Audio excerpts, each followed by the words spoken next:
Like everything, he just doesn't understand. Like, yeah, this is my favorite flashlight. Shout out to Olight for making great flashlights. I think their weapon lights. I tried their weapon lights at the beginning, and from what I've heard and seen, or from just what I've seen, I think they've improved drastically from like the Olight original weapon lights. I just think they weren't really fine tuned. Like there was no way to adjust. Like so, for example, like Omega doing that Allen. It looks like a Torx actually, really small Torx. Like then you can adjust. I mean, you can adjust your mechanical watch. Like finally, I think technology has improved to every industry, and I think the mechanical watch industry is where I think it's going to explode because, you know, like I really do think we're going to be able to make even more complicated timepieces. Like what if we were able to make a watch with the Mayan calendar? That would be a cool timepiece in my opinion, because we're talking about a timepiece that can calculate what was that, 5,000 something. It's like 5,742 years is one cycle. That's what people didn't understand about the Mayan calendar. And that's just my opinion. Sorry, that's just my opinion. I carry this on my wrist because it's like the equivalent of there's some Orthodox Jews, excuse me, that have their Bible in like a wooden box, and they put that on their head or on their around their body, basically just to have the Word of God close to them. So this is my equivalent. Thank you.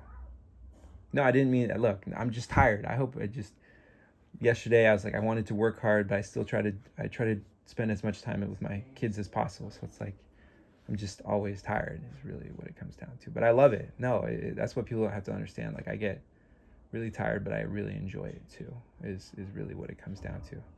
It's like that song goes, like, why do the people who work the hardest have the most fun? I think because they're doing the most stuff, you know? So if I was sitting down and Jennifer Aniston, this is like, you know, I'm daydreaming and I'm like, okay, she's interviewing me for Phoebe.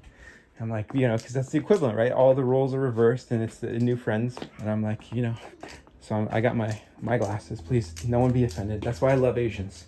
Secret Asian man. Secret Asian man. No, I love these glasses. Shout out. Like if I was CEO for the day, I'd be like, yo, all right, Sabi, let's make all these glasses. And you got that eyeglass company. So does Lolly. So do like a lot of people. I don't know. I'm just being stupid, but no, I was curious what if you had every pair made in your prescription, and I'll be like, yo, that's cool.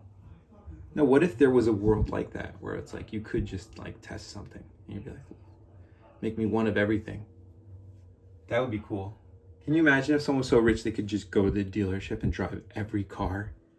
No, that's what I wondered, because I was like, why doesn't like Honda and all these manufacturers, why don't they just take advantage of that? Why don't they have somebody like literally like when the car hits the floor at the showroom, why not have like an employee literally take a phone and walk through every single car and their details? Like I wonder about that. I was like, this is sometimes I would go online. This is me now. I'm not trying to be mean. I'm just saying, like, I wondered. I was like, well, how come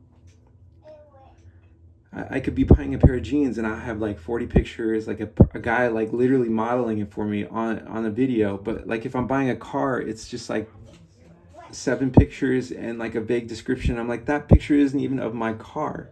No, I'm just saying I think manufacturers could put a little more effort into the virtual, like the augmented, especially now with the glasses. Like you could put on the VR glasses and feel like you're sitting in the actual car that you're buying. Like, I don't think people realize how big a difference that's going to make in just the experience of anything and knowing what you want and being able to get exactly what you want. I think things are going to change in a good way.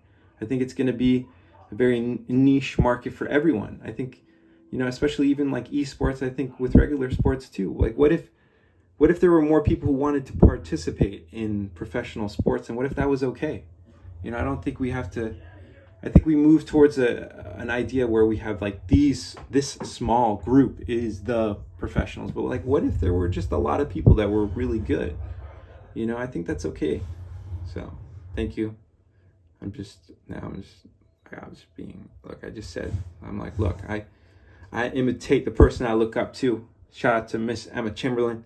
No, I appreciate her podcast because it always feels very genuine. Like she's just saying what she feels, just letting it out there. And that's what I appreciate when people do that. So thank you. Thank you to Emma Chamberlain for being an inspiration. And my gosh, some of these pictures that you post on Instagram, I'm like, those pictures should be illegal. They should. Gosh, young lady, please put some clothes on. Thank you. I love you.